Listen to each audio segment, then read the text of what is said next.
Sa banal at dakilang pangalan po ng ating nag-iisang Diyos na buhay, na walang iba kung hindi ang ating Panginoong Hesu Kristo, kami po ay bumabate sa inyong lahat ng kapayapaan. Tayo po ay magpapasimula na, mga kapatid, 62 sa ating imno.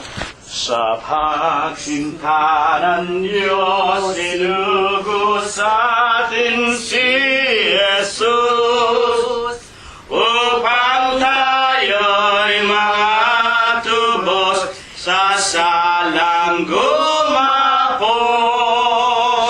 Pagkapalaan niya'y tanggapin, at tayo ay palalayain sa ating sala na umalipin, ay kaniya tayong aagawin. Si Kristo Jesus lamang ang dapat paglagakan. Iniya ang pagsaligan ng Diyos na lumalang.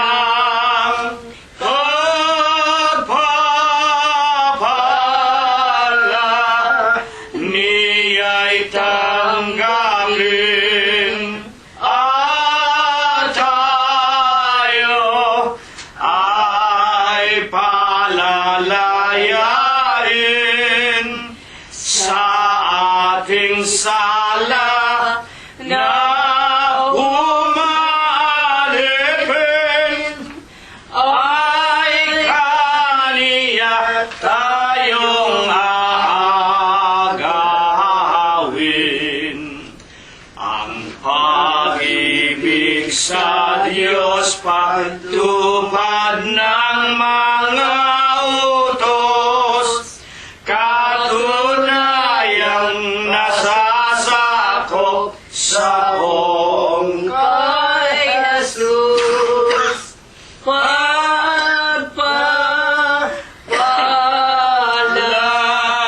niya'y tanggapin, at tayo ay palalayain sa ating sala na umalipin, ay kaniya tayong aagawin. Pakikinig at pagtupad ang siyang magliligtas, hindi yaong tumatawag at di gumaganap. Pagpapala niya'y tanggapin, at tayo ay palalayain sa ating sala na umalipin,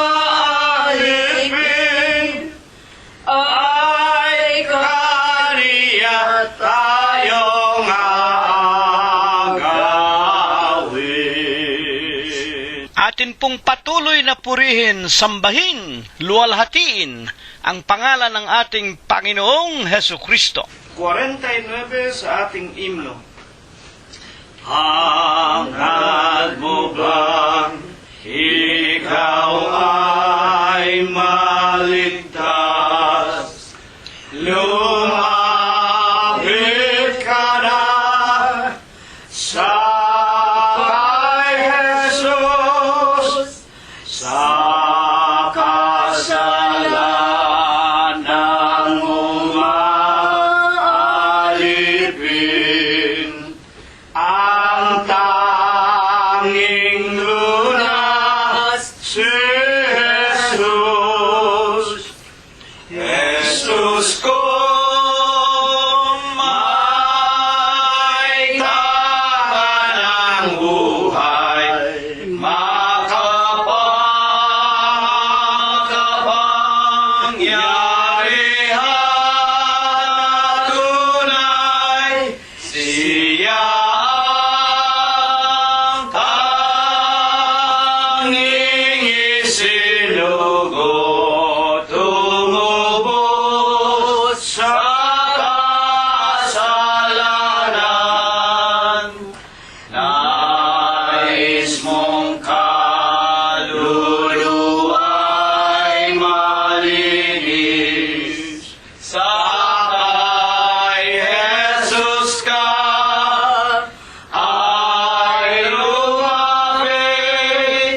makapangyarihan na tunay, siya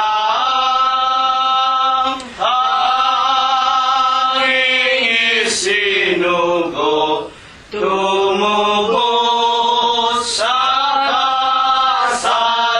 kasalanan. Kristo Jesus ang siyang saligan ng iglesia mong papasukan. Iyak mong ito'y maasahan. Hindi tayo hahatulan. Jesus ko,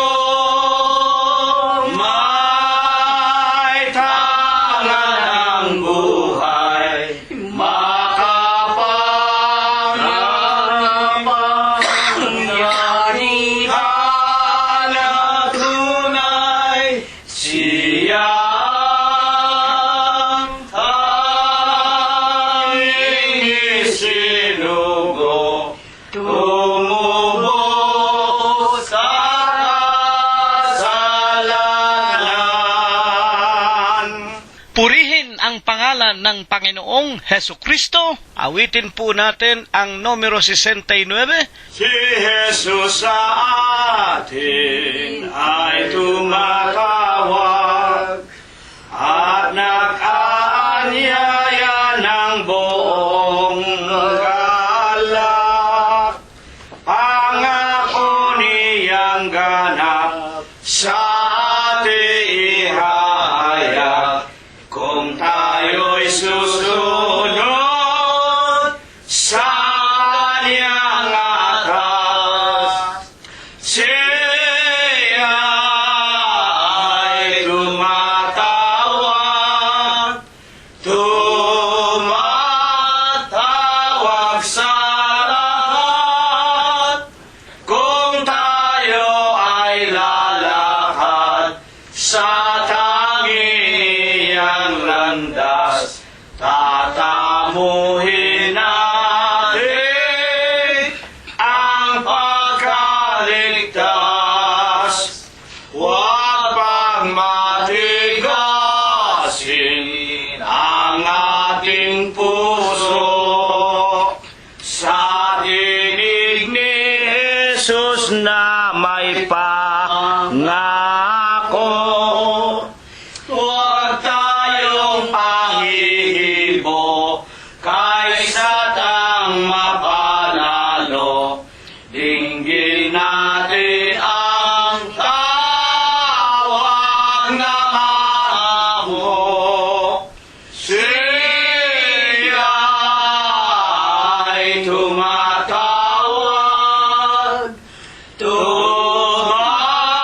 tumatawag sa lahat. Kung tayo ay lalakad sa tanging iyang landas, tatamuhin natin ang pagkaligtas. Si Kristo Jesus tumatawag ngayon upang tayo sa dalay di magumon. Tanggapin mahinahon ang banal niyang layon nang upang sa salay di maparoon. Siya ay tumatawag, tumatawag sa lahat. Kung tayo ay lalakad sa tanging iyang landas, tatamuhin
nagpupuri-puri.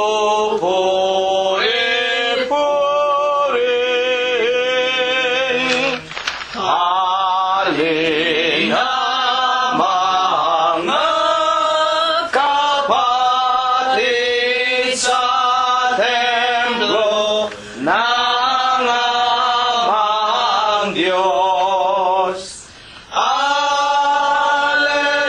Alleluia, Alleluia, Diyos purihin, purihin. Amen.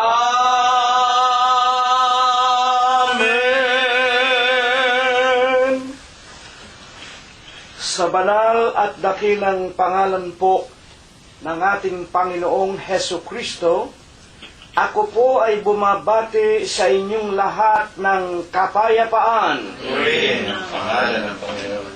Purihin ninyo ang Panginoon, purihin ninyo ang Panginoon mula sa mga langit, purihin ninyo ang Diyos sa kanyang mga kaitaasan, purihin ninyo siya ninyong lahat niyang mga anghel, purihin ninyo siya buo niyang mga hukbo, mga hari sa lupa at lahat ng mga bayan, mga pangulo at lahat ng mga hukom sa lupa, mga binata at gayon din ng mga dalagang, mga matatanda at lahat ng mga bata. Purihin nila ang pangalan ng Panginoon, sapagkat ang kanyang pangalang mag-isa ay nabunyi, ang kanyang kalwalatian ay nasa itaas ng lupa at ng mga langit. Purihin natin ang pangalan ng Panginoon. Magsiawit tayo sa Diyos ng mga bagong awit at ng kanyang kapurihan sa kapisanan ng mga banal, sapagkat ang Diyos ay nalulugod sa kanyang bayan. Kanyang pagagandahin ang kaligtasan ng mga maamo. Purihin natin ang pangalan ng Panginoon. Purihin natin ang Diyos sa kanyang santuaryo. Purihin natin siya sa langit ng kanyang kapangyarihan. Purihin natin ang Diyos dahil sa kanyang mga makapangyarihang gawa. Purihin natin ang Panginoon ayon sa kanyang marilab na mga kadakilaan at purihin ng lahat ng mga bagay na may hininga, purihin nila ang pangalan ng Panginoon. Amen.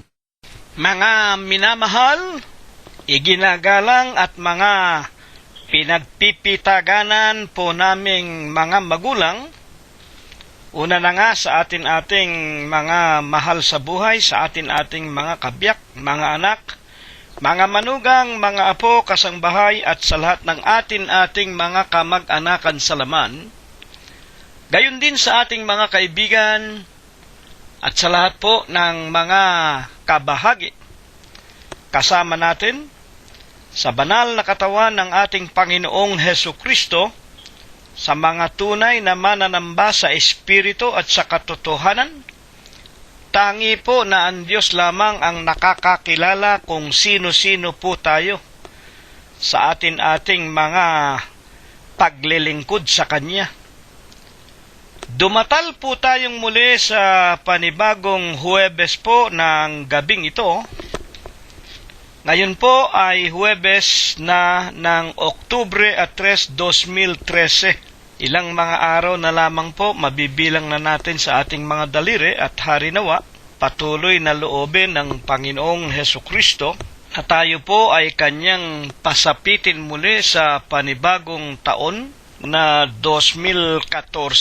Ito ang ating laging idinadalangin na sana po pahabain pa ng Diyos ang ating mga hiram na buhay, hindi po upang gugulin sa mga kalayawan, pagpapakaligaya sa buhay na ito, kung hindi upang makatupad tayo sa tunay na dahilan kung bakit tayo po ay nilalang ng Diyos.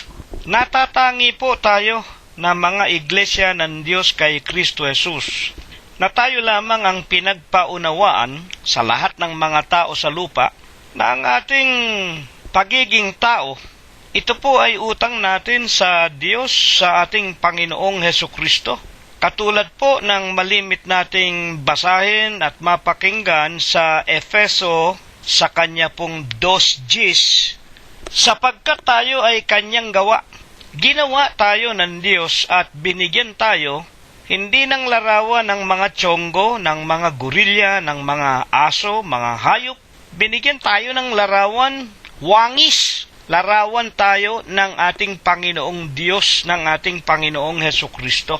Mga kapatid, at bagaman nalalaman natin ang Diyos Espiritu, walang laman, walang buto, wala siyang wangis, ngunit meron siyang ibinigay na larawan niya kung saan inihugis ang larawan ng unang lalaki na siya nating pinakaama, si Adam.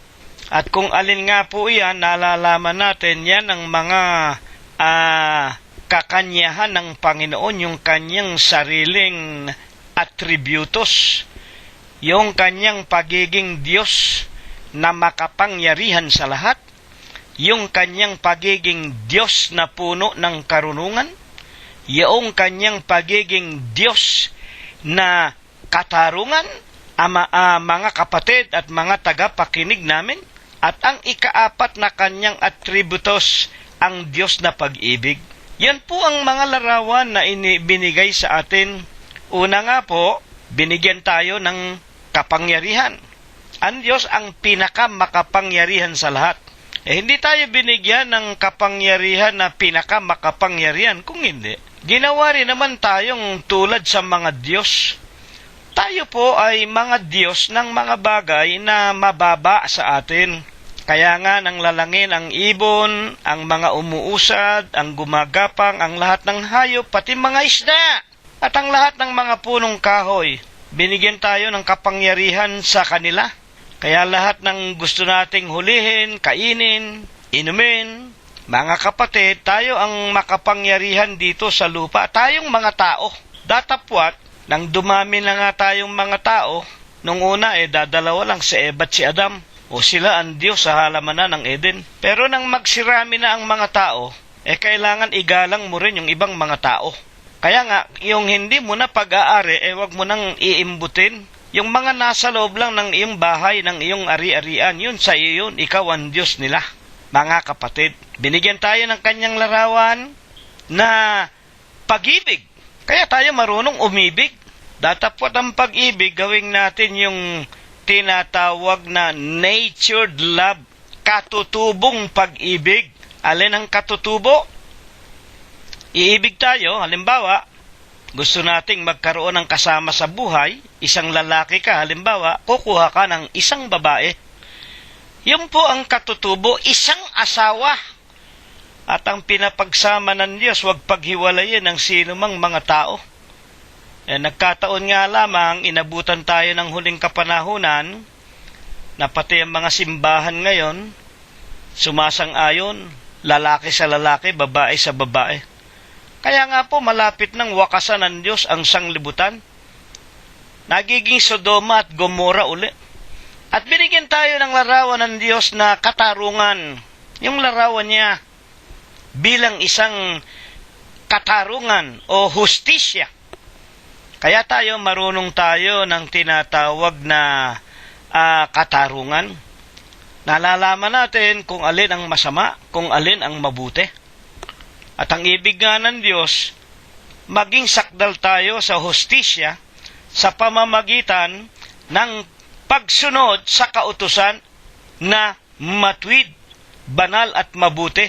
Romanos 7:12. Ang utos banal, ang utos matuwid at mabuti, at sa Ecclesiastes nga po 13:12, sundin mo ang kanyang mga utos. Ito ang buong katungkulan ng tao. Kaya tayo nagiging tulad sa Diyos, makatarungan, kung sinusunod natin ang kanyang mga utos. At mga kapatid at mga magulang, ang Diyos, binigyan tayo ng kanyang larawan bilang siya na puno ng karunungan. Binigyan tayo ng bahagi ng karunungan. Kaya tayong mga tao marurunong. Sa lahat ng mga nilalang, tayo lang ang matatalino. Hindi po tayo kasing talino ng tiyonggo, ng gorilla, ng unggoy. Mga kapatid, tayo ang pinaka matalino sa lahat ng nilalang ng Diyos. Kaya nga kung tawagin tayo sa English, we are the rational being. Marunong tayo, alam natin ang matuwid, alam natin ang mali o ang liko, at alam natin ang katotohanan. Kaya yan po ang ating larawan. Kaya naman sa Huwebes po ng gabing ito, Oktubre 3, kautangan natin tayo, magkakapatid sa iglesia. Yung ibang nasa labas ng iglesia, bagaman naaawa tayo, nahahabag tayo sa kanila, yung kanilang pamamaraan ng paglilingkod nila sa kanilang Diyos, Diyos na larawan, literal na larawan ni Birhen Maria, ng Panginoong Jesucristo, ng Santo Niño, yan po napakalaking kasalanan yan Sa 2 tapyas na bato lang, naroon unang-una Huwag kang gagawa o huwag kang magkakaroon ng ibang Diyos maliban sa akin at huwag kang gagawa ng anumang larawan ng nasa langit, sa lupa at ng nasa ilalim ng lupa sa tubig. Napakasama po yan, mga kapatid. Kaya naaawa tayo, nahahabag tayo sa kanila. Kumbaga sa sumusuntok sila sa hangin. Walang katiyakan yung kanilang paglilingkod. At ang tinatawagan nila, mga tao, matagal nang patay. O yung iba naman, mga buhay pa, pero wala pong kapangyarihang magligtas ang sino man tao. Basahin niyo uli, Ezekiel 14:14. Kahit na naririto si Nunong Noah, si Daniel, propeta ng Diyos, at maging si Propeta Job, hindi kayo ililigtas ng mga banal na iyan ng Diyos, maging sa undoy, malalakas na ulan, lindol, baha, digmaan, wala! Mapalad tayo sa loob ng iglesia, kilala natin ang Diyos, kung sino ang ating Panginoong Jesucristo. At ang lahat ng ginagawa nating paglilingkod, patungkol lamang sa Kanya, sapagkat siya rin ang may sabi, kung ang sino man nais maging lingkod ko o maglingkod sa akin, susunod sa akin kung saan ako naroon, gayon din naman ang lingkod ko, sila naman ay doroon. Ang Panginoon, ang presidente ng Iglesia ng Diyos kay Kristo Jesus na kanyang itinatag anyo 32 sa siyudad ng Jerusalem ng Judea, kailanman hindi nawala, kailanman hindi namatay. Hanggang ngayon siya ang ating obispo, pastor, ang saserdote, ang apostol ng ating mga kaluluwa. Sa Huwebes po ng gabing ito, ihanda na po natin ang ating mga sarili. Magpapasalamat muna tayo sa Kanya sa pamamagitan po ng ating sama-samang mga tinig ng pagpapasalamat. Dakilang Panginoon po naming Diyos, amang banal na lubha ka pong kagalang-galang, ikaw po ay Diyos na sadya ka pong kapita-pitagan. Nag-iisa ka pong Diyos na buhay, ang may-ari, ang lumalang ng lahat ng mga bagay, ang pinakamakapangyarihan ka po sa lahat. Panginoon, sa banal, sakdal at napakamalinis na pangalan mo pong Kristo Jesus, masisilip mo po kaming muli sa silong ng aming mga dampang tahanan. Kailanman hindi namin ikinahihiya ang iyong pangalang Diyos at Kristo Jesus. Kahit na po kami ang pinakakakaunti sa bilang, Panginoon, damahin mo sa aming mga puso, sa aming mga kaluluwa. Itinitiklop namin ang aming mga tuhod sa iyong pangalang Kristo Jesus. Ipinaaabot namin sa iyo ang aming tao sa pusong mga pagpapasalamat. Panginoon po naming Jesucristo, maraming salamat sa iyo. Maraming mga araw, matulin mo po, pinalipas na muli sa aming mga magkakapatid sa iyong banal na iglesia, sa aming mga mag-aanak, maging sa aming mga kaibigan, nakasakasama naming nakikipag-aral ng iyong mga banal na salita. Wala kang binawian sa amin ng aming mga hiram na buhay. Patuloy mo kaming pinakain, binubuksan sa amin ang magagandang pintuan ng kapalaran, pinalalakas, pinagagaling mo pa rin ang aming pangangatawan, at higit po sa lahat, lalo mong ipinaliliwanag sa amin, pinatitibay at pinatitingkad ang pananampalataya na minsan lamang ibinigay mo sa amin aming mga hiram na buhay. Panginoon naming Hesu Kristo, sinasamba ka namin. Pinupuri ka namin, niluluwalhati namin ang iyong kagalang-galang, ang malinis mong pangalan, sa Espiritu mo po at sa iyong katotohanan. Ama, dagdagan mo po ang aming mga pananampalataya at ang aming mga pagkaunawa. Alalahanin mo sana, Panginoon, binayaran mo kami ng iyong dalisay na dugo sa bundok ng Kalbaryo. Iingatan mo po sana kami, Panginoon. Kung kami nanghihina, palalakasin mo ang aming mga pagkaunawa. Kung kami natitisod, ibabangon mo po kami. At sa aming paglakad sa pang-araw-araw naming mga pamumuhay, gagabayan mo po kami ng iyong diwang banal. Hindi mo kami iwawalay sa iyong makapangyarihang paningin. Tulungan mo po kaming lahat na makapagtiis sa pagdadala namin ng mga banal na tawag na itinawag mo po sa amin.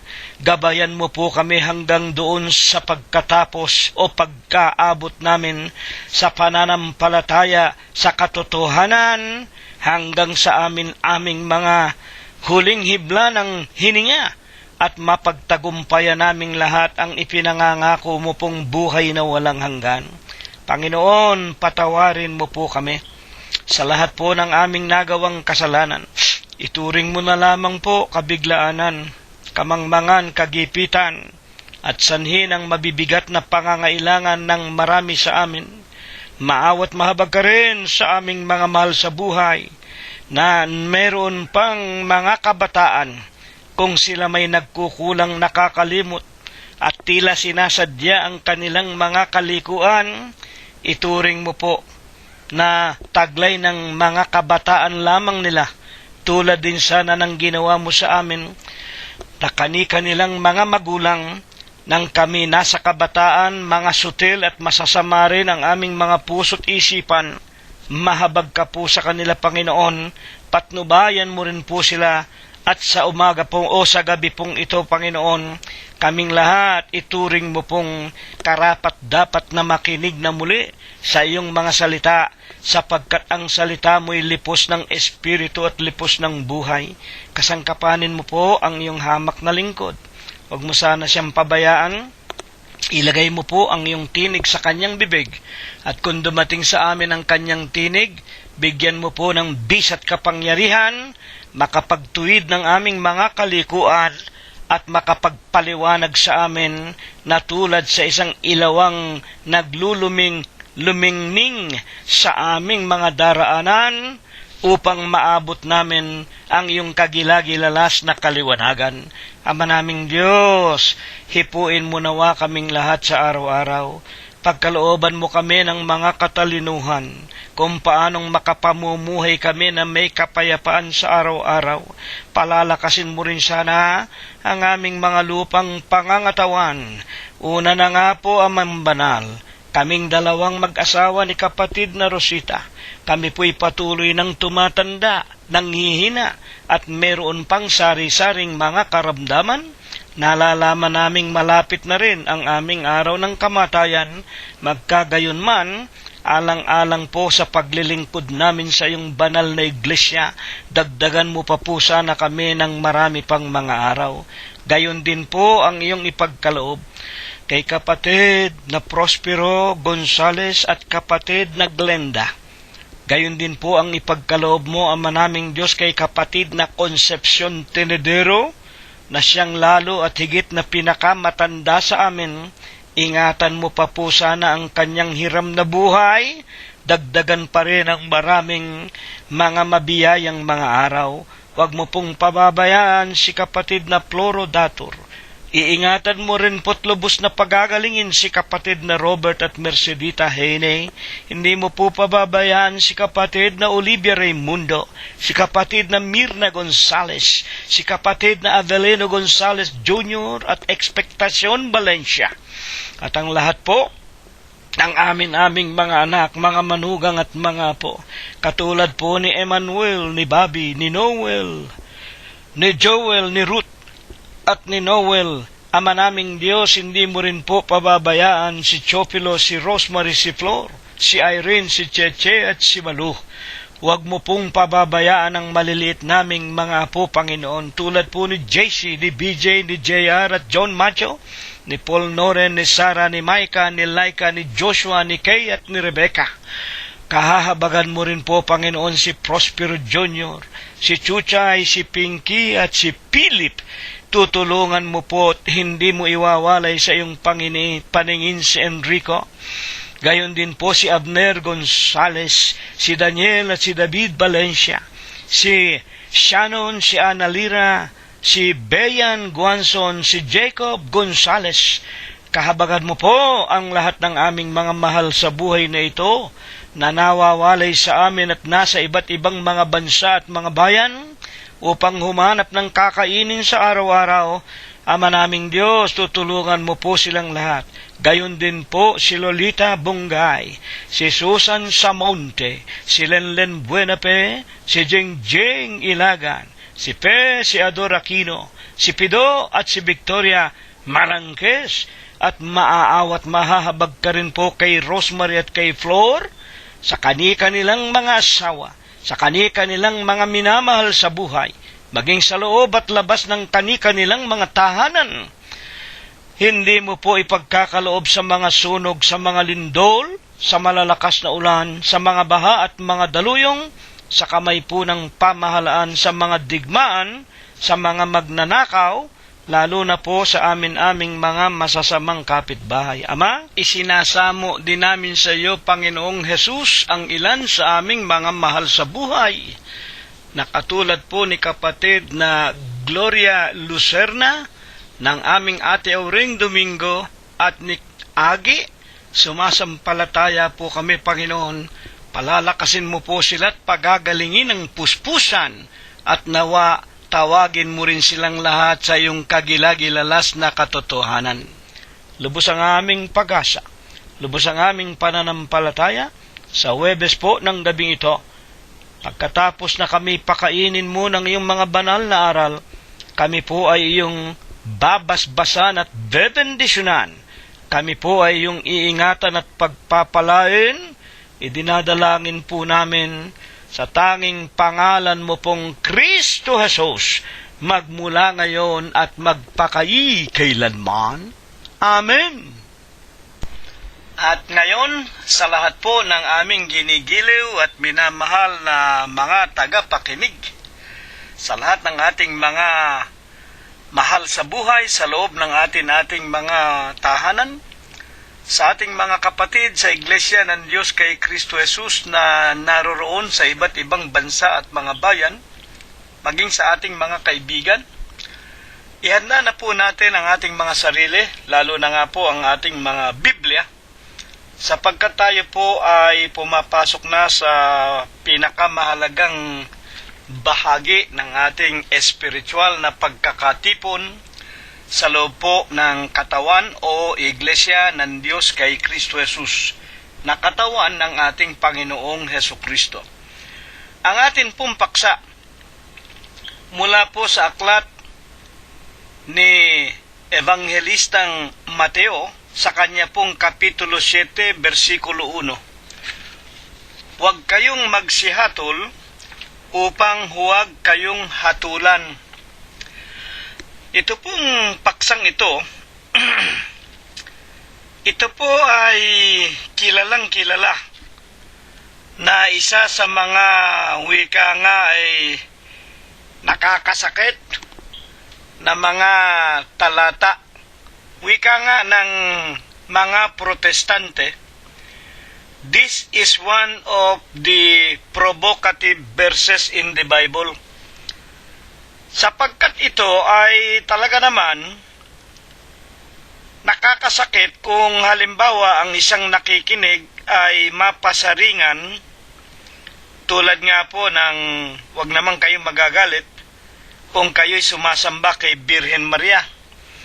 At babasahin natin ang Kapitulo 20, versikulo 1 ng Exodus, na huwag tayong magkaroon ng ibang Diyos maliban sa tunay na Diyos.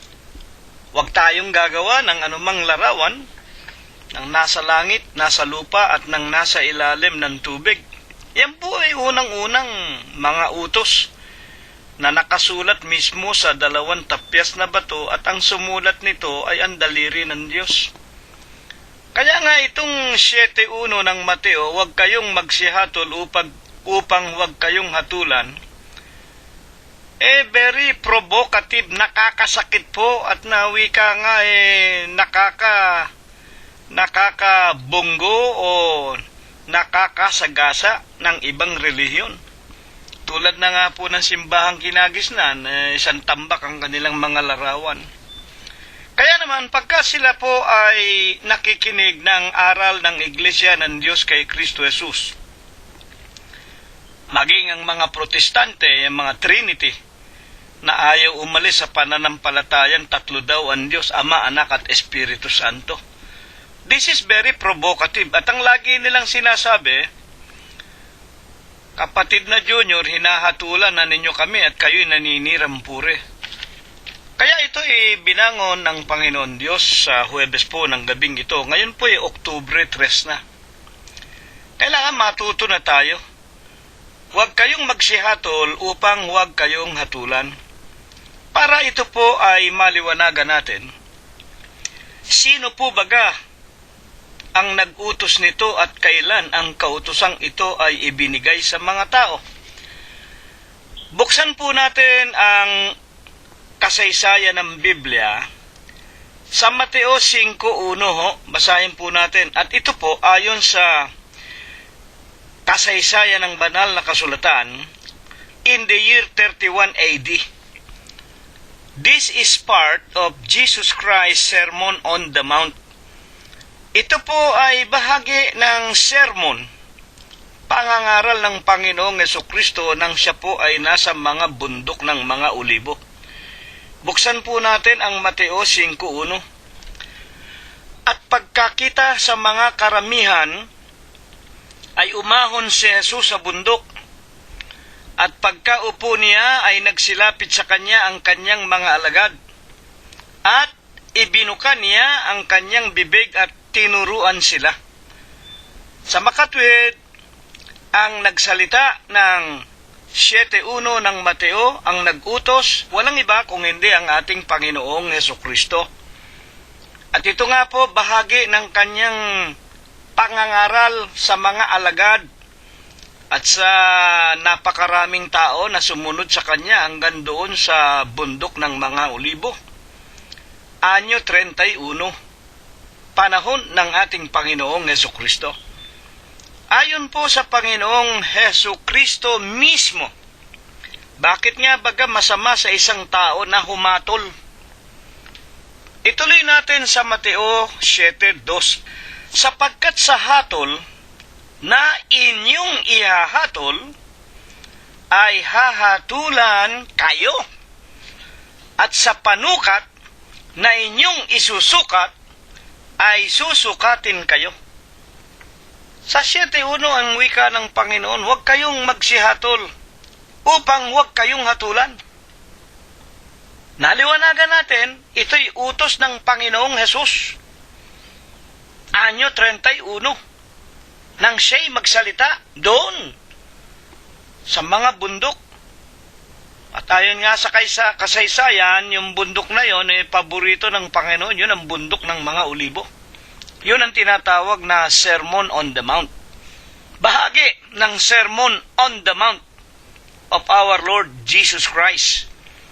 At kung bakit nga, ang wika ng Panginoon sa 7:2, sa hatol na inyong ihahatol, hahatulan kayo. At sa panukat na inyong isusukat, ay susukatin kayo. Ano baga ang ibig sabihin nito? Ano ang ibig ituro nito? Ayon din sa ating Panginoong Jesucristo.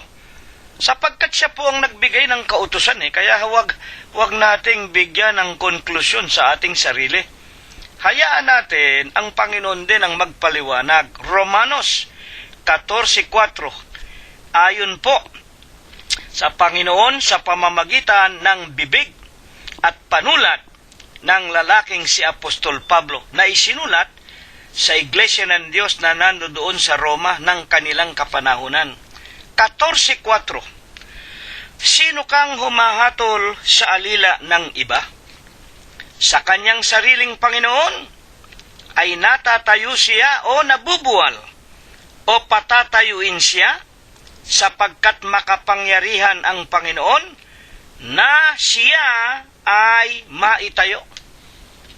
Ano ang napakinggan natin sa talatang ito ng Biblia na isinulat ni Apostol Pablo, utos ng Panginoong Hesukristo?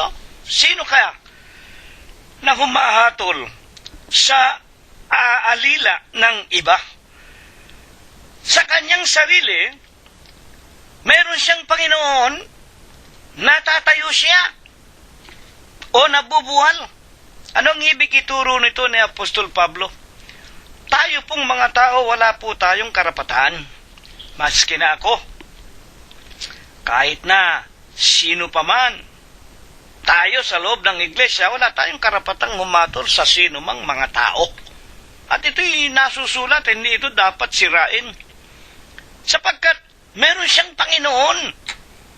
Ang bawat isang tao ay alila ng kanyang Panginoon. Sa makatwid baga, huwag kayong magagalit kay kapatid na Cirilo, dito ang tinutukoy kahit na yung nasa labas ng iglesia. Lahat naman ng tao ay alila. Ang ibig lang sabihin ng alila, alipin. Nino, nung Diyos na sinusunod ninyo, nung Diyos na sinusunod ko. Ako po, alila ako ng aking Panginoon Diyos na walang iba kung hindi ang aking Panginoong Hesukristo. Siyang kinikilala kong Diyos yung nasa labas ng iglesia, huwag kayong magagalit. Kaya nga, very provocative ang sermon natin Nakakasakit. Huwag naman kayong magagalit. Kayo, alila kayo ng mga bato, ng mga larawan, ni Birhen Maria, ni Santo Niñong larawan, ng Eskayola, ng ginto, ng pilak. Ang maraming tao, alipin ang salapi. Yun ang dinidiyos nila Kaya wala silang panahon sa Diyos. Kahit araw ng linggo, kahit araw ng Huwebes. At yan ay nakikita ko, hindi ako nagsisinungaling sa inyo. Maging ngayon sa araw at oras na ito, Oktubre 3, Huwebes, dapat ang lahat ng kapatid sa iglesia nasa loob ng tinatawag na kani-kanilang tahanan man lamang at nakikinig na ng mga sermon pang Huwebes. Pero ang marami, wala pa ring panahon. Bakit? Sinusunod nila ang kanilang Diyos na yun nga, paghanap ng salapi, overtime overtime, malaki, doble ang sweldo. Huwag kayong magagalit, kaya nga very provocative, nakakasakit. At ang ibang mga tao naman, pumipili pa sila ng mas malalaki, magagarang katedral. Doon ako sasamba sa katedral, sa Intramuros. Yung iba naman, sa Quiapo, malaki, maraming tao doon. Para bang ang Diyos namimili ng templo na kanyang dadalawin upang magturo ng kanyang mga aral. Naiintindihan ba ninyo? Sa makatwid dito, kinukuha po natin, huwag tayong humatol sa iba sapagkat sa hatol na ihahatol natin, hahatulan tayo at sa sukat na ipanunukat natin, susukatin tayo, hindi tayo maaaring humatol sa kanino man.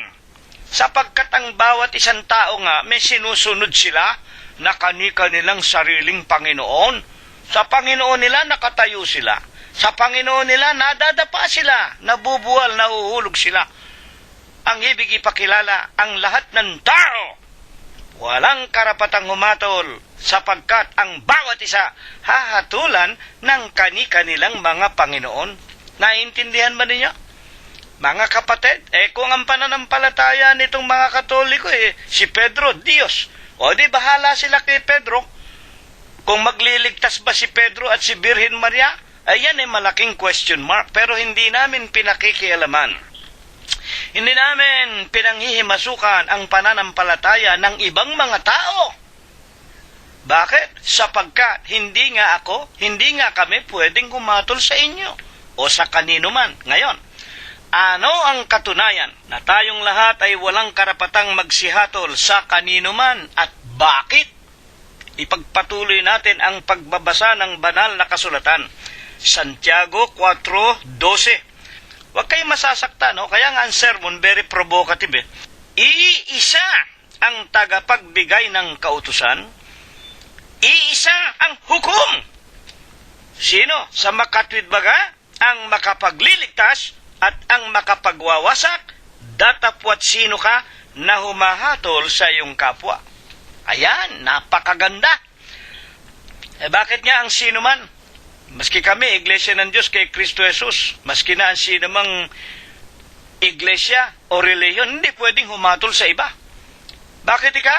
Sapagkat iisa lang naman ang nagbibigay ng kautusan, iisa lang naman ang hukom, iisa lang ang pwedeng makapagligtas at iisa ang makapagwawasak.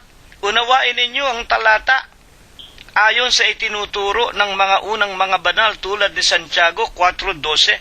Ay dyan na nga po pumapasok yung ating pag-iisip kung yung kinikilala mong Panginoon, kung yung pinaglilingkuran mong Diyos, yun ba ang tinutukoy ng mga apostol na iisa na nagbibigay ng kautusan? Yun ba ang nagbibigay ng kahatulan na iisang hahatol, at yun ba ang may kapangyarihang mangwasak at may kapangyarihang wika nga makapagligtas? Ayan, tatanungin na ninyo ngayon yan. Makapagliligtas ba yung Panginoon ninyo? Aba, Ginoong Maria, napupuno ka ng grasya. Ay kayo na nakakaalam yan, pero hindi kami humahatol sa inyo.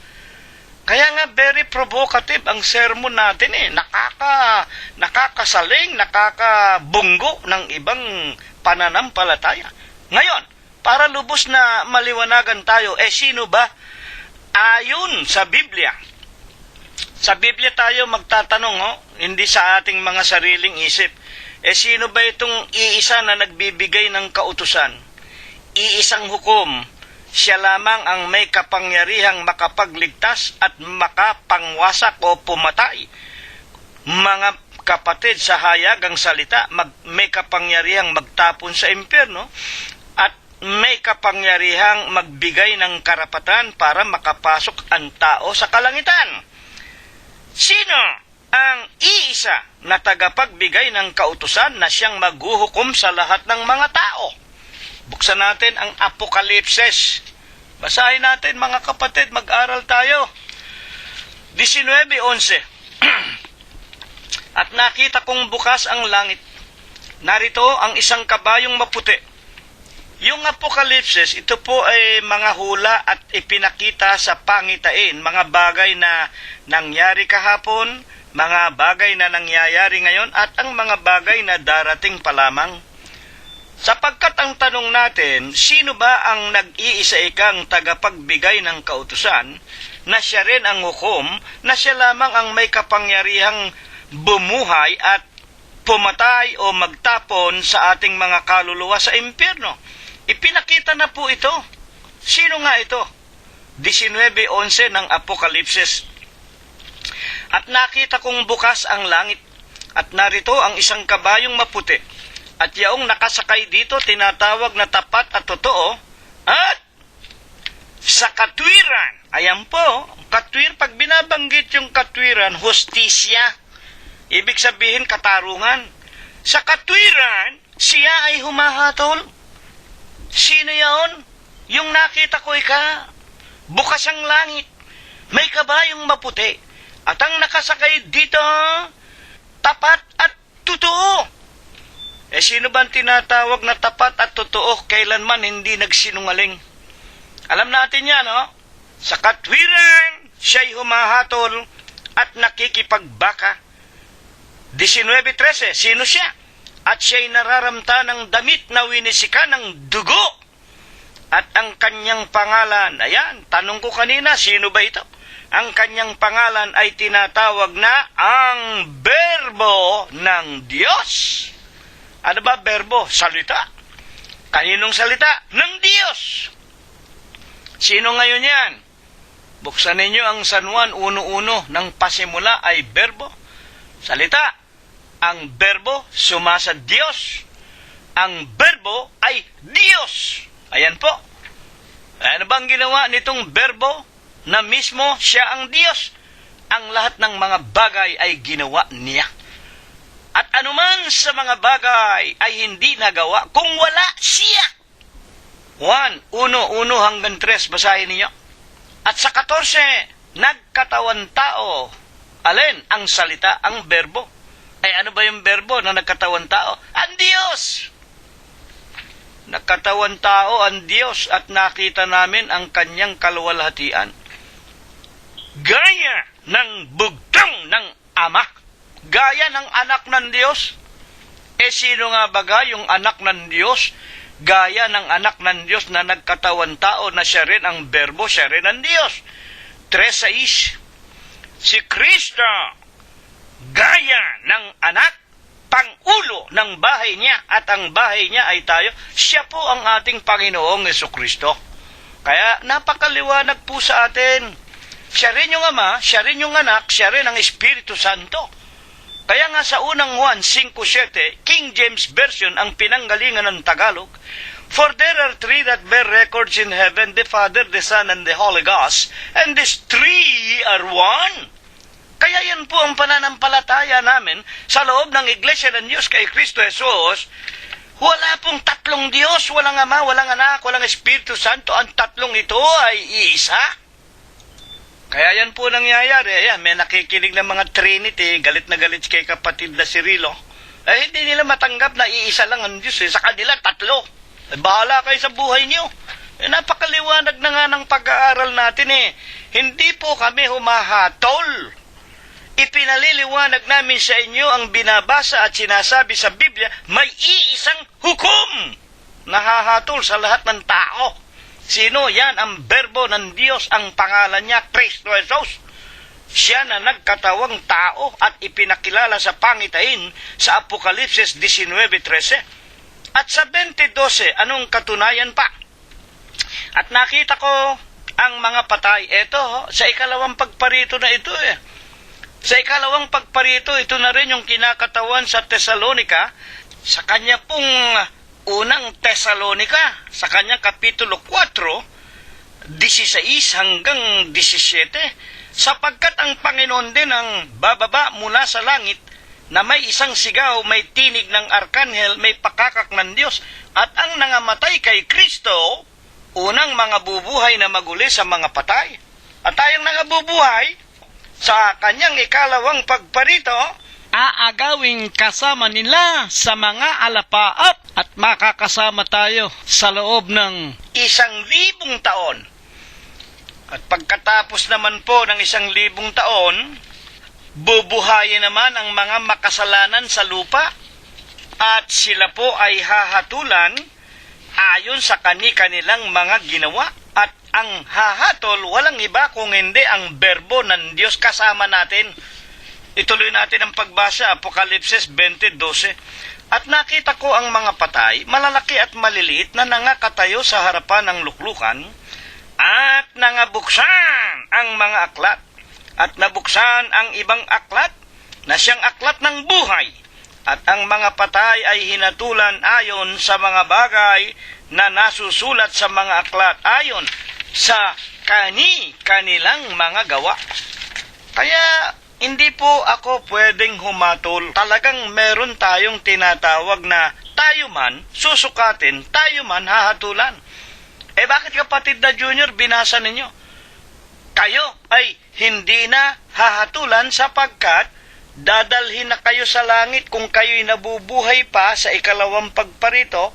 Napakaliwanag, binasa ninyo sa unang Tesalonica, kapitulo 4, 16 hanggang 17. Ang nangamatay kay Kristo, unang mga bubuhay na maguli. Ba't sinasabi ninyo na kayo man hahatulan, ipapanik ng palakay sa langit?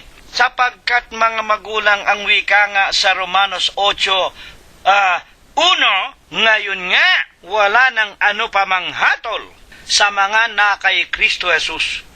Hindi na po kami hahatulan, ang liwanag po kung kami po ay nagtiis hanggang wakas, kung kami po ay naglingkod, kung kami po ay nanatiling na kay Kristo Jesus. Sino ba ang na kay Kristo Jesus? Iglesia ng Diyos kay Kristo Jesus. At sa 24:13 ng Mateo ang magtitiis saan? Sa loob ng iglesia. Hanggang wakas sila lamang ang maliligtas. Kaya nga, kung kami buhay pa, sa ikalawang pagparito, mapalad kami. Kaya nga, mapalad at banal. Ang makasama sa unang pagkabuhay na maguli sa mga patay, sa kanila wala nang kapangyarihan ang impyerno o ang kamatayan. Kaya nga dito namin kayo inaanyayahan at sa ating paksa, hindi namin kayo hinahatulan kung hindi kayo kasama saan? Sa unang pagkabuhay na maguli. Kung hindi kayo maging mapapalad. Bakit? Hindi naman kayo namatay kay Kristo Saan kayo namatay? Sa Iglesia Apostolika Katolika Romana. O kayo naman, saan kayo nangamatay? Sa Iglesia ni Manalo, si Kristo'y tao. Si Manalo'y anghel. O kayo, saan kayo nangamatay? Sa Iglesia ni Kibuloy. Sa Iglesia ni Eli Soriano. Lumang daan. Dating daan. Ang Iglesia ng Diyos, bago at buhay na daan. Hebreo 10:20, basahin ninyo. Ito ang tinuturo ni Apostol Pablo, 12:31. Itinuturo ko sa inyo, Korinto, tinuturo ko sa inyo ang isang daan. Kagaling-galingan, superlative. Bakit napakagaling? Hindi po tayo mapapatapon sa impyerno dito sa loob ng iglesia kung tayo po'y nagtitiis at sumusunod sa kanyang mga utos. Mga kapatid, kung mamatay man kami, una kaming mabubuhay na maguli sa mga patay. At pagkatapos sa 1,000 taon, kasama kami ng aming Ama o ng aming Panginoong Jesucristo, at saka naman hahatulan ang mga taong makasalanan at saka sila bubuhayin. Yun ang ikalawang pagkabuhay na maguli ng mga taong mga makasalanan. Bakit po baga? Nababanggit natin ang maraming mga kaugalian ng mga tao. Sapagkat sa ating pangangaral, tunay po, nakaraniwang napapakinggan natin, iginaganti sa atin, ng maraming nakikinig na tayo raw ay humahatol sa kanila. Ngayon lamang tinitiyak ko sa inyo maraming nakikinig tayo mga kaibigan. Alam ba ninyo, nasa internet na tayo, nandun tayo sa Facebook, nandun tayo sa YouTube, naroon tayo sa Google, sa Twitter. Lagay lang ninyo, Iglesia ng Diyos kay Kristo Jesus, lalabas kami dyan. Pagka nangangaral kami, napapakinggan nila, sinisiraan natin si Birhen Mo. Hindi po namin sinisiraan Kaya nga ito ibinabangon para kayo maunawaan ninyo, huwag kayong magdaramdam kay kapatid na Cirilo, kay kapatid na Prospero sa Iglesia ng Diyos kay Kristo Jesus. Na dito po ang aming pastor, ang aming obispo, ang aming guro. Walang iba kung hindi ang ating Panginoong Hesukristo. Wala po kaming obispong tao. At hindi kami naninira, kaya itinuturo ito. Bakit nga po baga? Binabanggit pa natin ang mga ugali ng mga tao tulad ng pagtuturok ng kandila, tulad ng mga yung insenso na ginagawa ng simbahang Katoliko, tulad ng ikapo-ikapo, ipinagpipilitan sa mga tao, tulad ng mga anibersaryo, special holiday, mga kapatid, mga magulang. Bakit nga baga binabanggit pa ng Iglesia ng Diyos kay Kristo Jesus ang mga kaugaliang ito ng mga tao sa ating pangangaral? Buksan natin ang sinasabi ng Panginoong Jesus sa Mateo 7:4, pagpapatuloy po ng ating paksa. Basahin natin. O papaanong sasabihin mo sa iyong kapatid, pabayaan mong alisin ko ang puwing sa mata mo, at narito ang tahilan sa iyong sariling mata? Putulin natin, Ang nagsasalita, Panginoong Jesucristo. Bakit kami nangangaral ng Ebanghelyo? Ano sabi ng Panginoong Jesucristo? At bakit mo tatanggalin ang takip o ang muta sa mata ng iyong kapatid? Samantalang yung mata mo may muta pa. Ayan.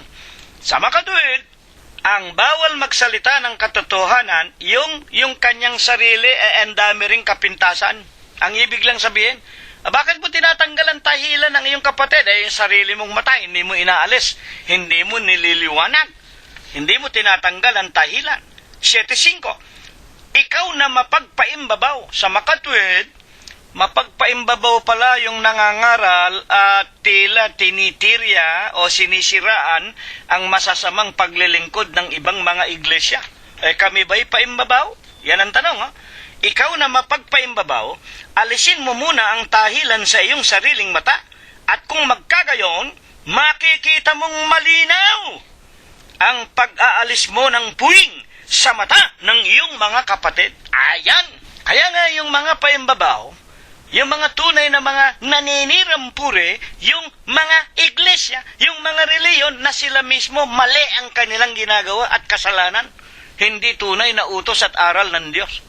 Mga kapatid at mga magulang. Ay, di ba ang daming relihiyon na ganyan? Hallelujah, amen, praise the Lord. Yung mga protestante. Ay, di ba yung mga protestante nangangaral, pagkatapos sila mismo meron silang kurus sa kanilang mga simbahan. Hindi ba bawal na bawal ng Diyos yan? Yung krus antikristo yan. Hindi ba totoo sinasabi ko sa inyo? Wala kayong makikitang protestanteng simbahan na walang krus. Pati yung mga larawan ng kanilang mga obispo nandun din sa loob ng kanilang mga templo. Sila'y nagsasalita, bawal ka ang larawan. Yung mga protestante, merong ding nangangaral na huwag kang magbabautismo ng bata, pero halos lahat sila nagbibinyag ng bata. At yung mga Mormons, patay na, binibinyagan pa. Hindi ba? Ikaw na paimbabaw. Yang mga reliyon na yan, paimbabaw. Sila mismo hindi makakita ng katotohanan, tapos sila yung mangangaral, kunyari, na bawal ng Diyos ang ganito, bawal ng Diyos ang ganyan.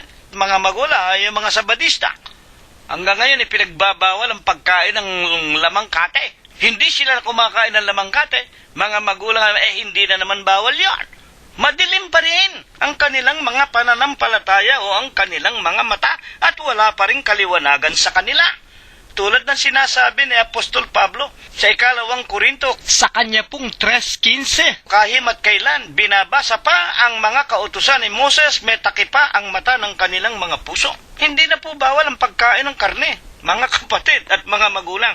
Meron po baga tayong mababasa sa Biblia na pinakahalimbawa sa ating paksa para matutuhan natin ang puspusan? Meron mang nakalagay sa kasaysayan ng Biblia na nagpapakilala paano ang taong ito na pinakahalimbawa nakapangaral ng katotohanan? Buksan natin. Aklat ng mga Gawa 9:8, ang kasaysayan ni Saulo. At nagtindig sa lupa si Saulo, at pagkadilat ng kanyang mga mata, putulin ko muna, ito si Saulo habang pinagpapapatay at ibinibilanggo sa daang Damasco ang mga iglesia ng Diyos kay Kristo Jesus, siya po ay binulag ng Panginoong Jesus at sinabi sa kanya, Saulo! Saulo! Bakit mo ako pinag-uusig? Mahirap sa iyo ang sumipa sa matulis. Binulag siya at nagtindig sa lupa si Saulo, at pagkadilat ng kanyang mga mata ay hindi siya makakita ng anuman, at kanilang inakay siya sa kamay, ipinasok siya sa Damasco 9:9, at siya'y 3 araw na walang paningin,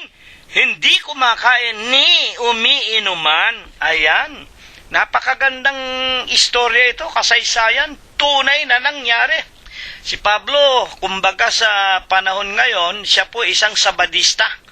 Walang pinakamahalaga sa kanya kundi yung 2 tapyas na bato at yung mga sulat ng mga propeta, yung pangingili ng araw ng Sabat, yung pagbibigay ng ikapo, yung pagbabawal ng pagkain ng karne. At kapag may nakita siya na sumisira sa kautusan, sa relihiyon ng kanyang mga magulang na nanggaling kay Moses, sa pasimula ng 2 tapyas na bato, pinagpapapatay niya, ibinibilanggo, ipinakukulong niya, at meron siyang mandamiento de arresto.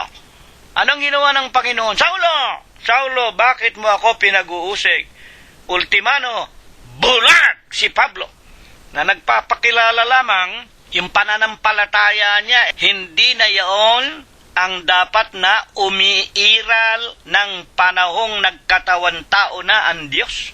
Tapos na nga po yun Natapos na po yung relihiyon ng mga Hudyo. Yan nga po ang dating daan. Kaya po hindi kami kasama kay Eli Soriano. Hindi po kami dating daan. Kami po ang bago at buhay na daan. Basahin po ninyo Hebreo 10:20. Ang katawan ni Kristo, ang iglesia ng Diyos kay Kristo Jesus na binayaran niya ng kanyang sariling dugo sa bundok ng Kalbaryo. Napakagandang halimbawa. Sa mga tuwid, ito'y pagpapatunay na yung mga naglilingkod pa sa matandang tipan, katulad ni Pablo, meron pang taling, meron pang mga muta ang kanilang mga mata. Kaya nga't sinabi ni Apostol Pablo, basahin ninyo, buksan ninyo ang inyong mga Biblia sa aklat ng Ikalawang Korinto 3:14 hanggang 15. Kailanmat binabasa pa ang mga aklat ni Moses at ang mga kautusan at mga propeta, may talukbong ang mata ng kanilang mga puso at matitigas ang kanilang pag-iisip. Hindi nila matatanggap, hindi nila mayakap ang katotohanan. Tapos na ang mga aklat ni Moses at dapat na silang sumama saan? Sa bago at buhay na daan. Tapos na yung dating daan. Kailangan tayong lahat nasa katawanan ni Kristo, sa iglesia na ng Diyos kay Kristo Jesus. Mahirap bang intindihin yon? Meron po baga tayo na wika nga tulad ng binasa natin? Ano ang mga pagpapatunay pa na si Saulo na tinawag pinamagatang Pablo ay talagang tinanggal nga ng Diyos ang muta sa kanyang mga mata, binigyan siya ng kaliwanagan. 9:8. At nagtindig sa lupa si Saulo at pagkadilat ng kanyang mga mata, aklat ng mga gawa, 9:8. Hindi siya makakita, 3 araw hindi kumakain. Ano ang ginawa sa kanya ng Panginoon? Ang wika ng mga santong sulat, kung ipagpapatuloy nga po ninyo sa inyong mga tahanan ang aklat ng mga gawa sa kanyang 11 hanggang 18.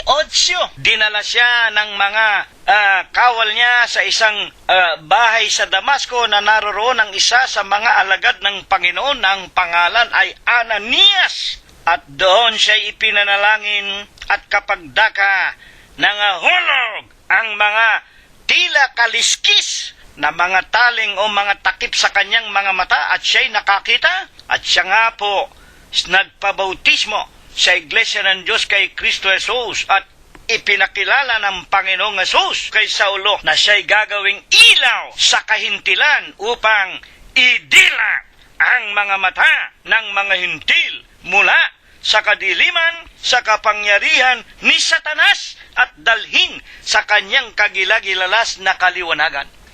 Kaya napakaganda po.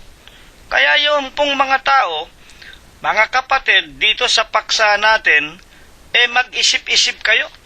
Hindi porke ang iglesia ng Diyos kay Kristo Jesus nababanggit ang inyong mga maling ginagawa. Pagsamba sa larawan, patuloy na pagbibigay ng ikapo kahit ginagatasan kayo, ito po sa inyong kabutihan.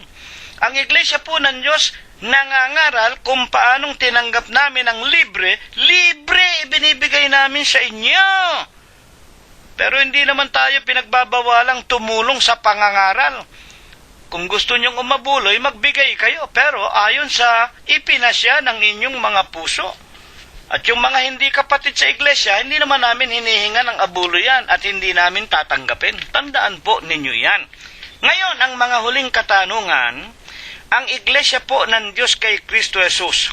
Bakit nga po kami, mga kapatid, malalakas ang loob na isiwalat ang mga katotohanan na tila baga naninirang puri kami at nananakit o wika nga hinahatulan namin ang aming mga kapwa-tao na nasa iba't ibang relihiyon. Bakit po?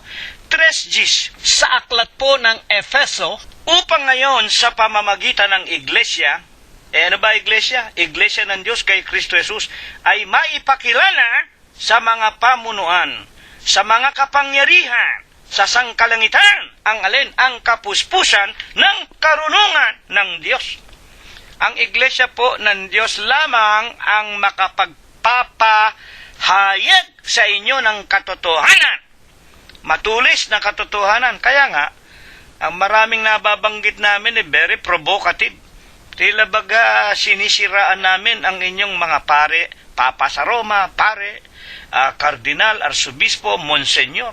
Huwag kayong magagalit, utos ng Panginoon yun Sa mga mangangaral, huwag kayong magpatawag ng Ama. Kayo naman, may Papa sa Roma. Huwag kayong magpatawag ng Panginoon, meron kayong monsenyor.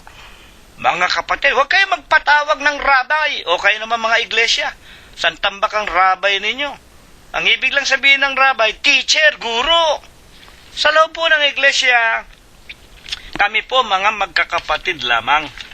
mga kapatid. Kaya nga ang Iglesia ng Diyos kay Kristo Jesus, sino ang kalarawan o ang tinatawag na kahawig? Bakit kami nangangaral ng walang takot sa lahat? Mga kapatid, Efeso 3:8, Apostol Pablo ang nagsasalita, sa akin, na ako ang kabababaan sa lahat ng lalong mababa, sa lahat ng mga banal, ibinigay ang biyayang ito. Ano yung biyaya? Upang ipangaral sa mga hintil. Upang ipangaral sa mga hintil. Ang alin? Ang mga hindi malirip na mga kayamanan ni Kristo at maipakita sa lahat ng mga tao kung anong pagiging katiwala sa hiwaga at sa lahat ng panahon inilihim ng Diyos na lumalang ng lahat ng mga bagay. 26:18, upang idilat mo ang kanilang mga mata. Ayan, ang Iglesia po ng Diyos kay Kristo Jesus, ito po ang sugo sa huling araw. Patay na po si Apostol Pablo. Patay na po si Pedro, ang lahat ng orihinal ng mga apostol, 2,000 taon na nakalilipas. Pero nangangaral pa ang mga apostol na ito sa pamamagitan po ng Iglesia ng Diyos kay Kristo Jesus. 3Gs, Efeso. Binasa ko sa inyo upang idilat ang mga mata nila, upang sila'y magbalik sa ilaw. Sino ilaw? Ang Panginoong Jesucristo, ilaw. Mula sa kadiliman at mula sa kapangyarihan ni Satanas. Sino ba si Satanas? Ayan, Vicarius Filii Dei, Papa sa Roma, kahalili daw ng Diyos. O, di si Satanas yan, mga kapatid. At yung mga sugong anghel daw, si Kristo tao, sila sugong anghel. Ayan, yung mga mangangaral at mga iglesyang walang inatupag, kung hindi, wika nga, mga kapatid, yung napakinggan natin ng nakalipas na linggo, patana, pagod na ang Diyos sa mga piyesta ninyo, sa mga bagong buwan, sa mga anibersaryo. Nako po, Diyos ko, ang pagsunod at ang pakikinig higit na mainam kaysa handog na susunugin, ang wika ng Diyos. Sa 2 Samuel, sa kanya pong Kapitulo 15, versikulo 22, ipinasulat kay Propeta Samuel, mga magulang, hindi po nalulugod ang Diyos niya sa mga abuloy ninyo, maski $1 billion, hindi po. Kamukha nung nakita natin, sino ba itong magnanakaw na Nopales daw? Na yung palang kwarta ng gobyerno, tanggap ng tanggap yung mga senador, kongresista, sila naman pala yung mga kasapakat. Napupunta lang pala dyan sa mga NGO na yan, bilyon-bilyon, talaping Pilipino. Hirap na ang Pilipinas, ninanakawan pa nila. Yan, nasa TFC channel yan Anong ginagawa nito? Mga kapatid, kung 200,000 piso every month ang tinatanggap ng isang kardinal yata o obispong katoliko, at ang ginagawa, sa halip na siya pumunta sa Baklaran, yung Kristo nila dinadala sa bahay niya. Ano ang sabi ng tagapagsalita? Yan po yung ginagawa niya. Cover up para sabihin ng mga tao, banal siya, banal. Matuwid, hindi siya magnanakaw. Bahala ang Diyos sa inyo. Hindi ko kayo hinahatulan, no?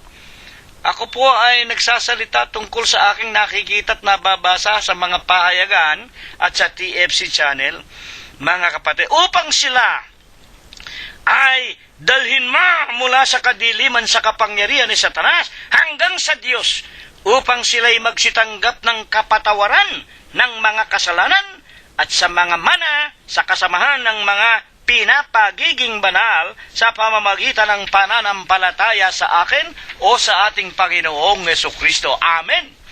Ito po ang napakamaliwanag at natutuhan po natin sa Huwebes po ng gabing ito. Ito nawa'y pagpala.